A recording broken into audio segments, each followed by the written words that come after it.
Salut tout le monde, j'espère que vous allez bien. Alors aujourd'hui on se retrouve pour une nouvelle vidéo après assez longtemps que je n'ai pas tourné et que je n'ai pas posté, c'est vrai.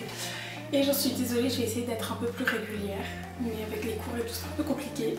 Mais bref, aujourd'hui on se retrouve pour une nouvelle vidéo où je vais vous donner mes petits conseils, mes petites astuces pour partir en vacances totalement sereinement et ne pas être stressé au départ, etc., d'avoir oublié quelque chose et tout. Donc n'hésitez pas à liker, commenter, à vous abonner si c'est pas déjà fait. Et c'est parti pour la vidéo.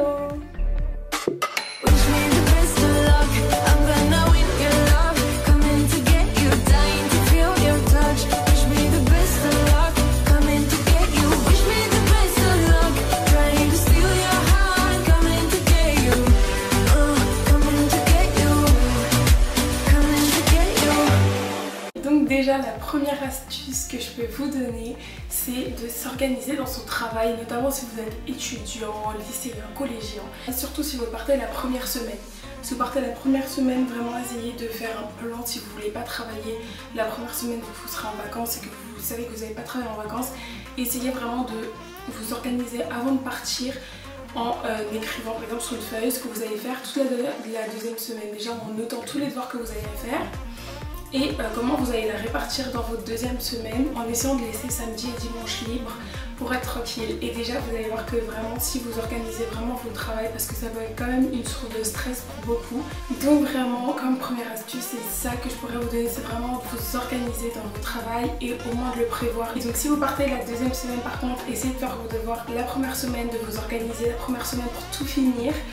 Et comme ça vous partez la deuxième semaine en vacances tranquillement. Ensuite, la deuxième astuce que je peux vous donner, c'est de prévoir en avance ce que vous allez amener avec vous en vacances. Donc de faire une liste, par exemple sur Word ou sur ce que vous voulez, de ce que vous allez amener, par exemple combien de t-shirts, combien de pantalons, voilà, bref. Et de vérifier si vous les avez déjà dans votre armoire ou s'il y a des choses que vous avez à laver au préalable. Et comme ça va être vraiment mieux quand ça va être le moment pour vous de faire votre valise. Vous allez être vraiment plus à l'aise de savoir que vous avez juste à piquer, que tout est déjà repassé, lavé, propre et prêt à mettre dans la valise. Ça va être vraiment beaucoup mieux pour vous. Ensuite, la troisième astuce que je peux vous donner, c'est de préparer vos valises en avance, quelques jours en avance. Comme ça, vous savez que si jamais il y a des choses que vous n'avez pas prévues et que vous avez oublié, vous pouvez les rajouter dans votre valise. Et même d'être tranquille avant le départ, d'avoir autre chose à penser que faire sa valise. Parce que c'est vrai que la faire dans le rush, une heure avant de partir, c'est vraiment pas mieux. Et c'est comme ça qu'on oublie beaucoup de choses aussi. Vraiment, vous allez voir que ça va être vraiment mieux pour vous. Et même vous allez pouvoir sortir tranquille sans vous dire que vous avez ça à laver, vous allez porter un truc que vous voulez ramener qui sera pas propre. Bref, en tout cas là vous serez beaucoup mieux et ça va être beaucoup plus agréable pour vous pour partir. Ensuite, la quatrième astuce que je pourrais vous donner, c'est de mettre vos appareils électroniques à charger avant de partir. Idéalement un jour avant de partir, ordinateur, appareil photo, téléphone, essayez vraiment, même batterie externe aussi, de les mettre à charger en avance, comme ça vous savez que quand vous allez partir, tout sera déjà chargé et ça sera vraiment même une sorte de stress en moins quand vous serez arrivé à destination, que ce soit dans votre pays où vous habitez, pas très loin de chez vous, ou même dans un pays étranger.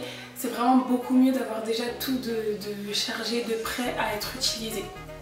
Donc une idée plus générale, c'est de vraiment ranger et nettoyer votre chambre, votre maison. Vous changez les draps, vous passez l'aspirateur, la serpillière, etc. Comme ça quand vous revenez, tout est prêt, tout est propre.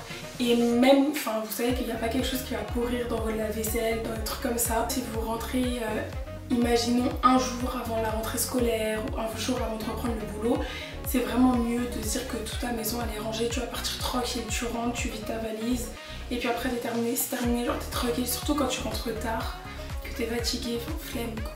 Flemme de rentrer, d'avoir toute ta maison rangée, que c'est le bordel quand tu rentres, au secours, genre non, vraiment pas. Et enfin, pour ma dernière astuce, ma dernière petite idée, pour vous c'est vraiment si vous partez en voiture, faire le plein de votre voiture avant de partir, même si vous y allez une heure avant de partir. Au moins le plein il sera fait pour la route ou en tout cas pour une bonne partie de la route.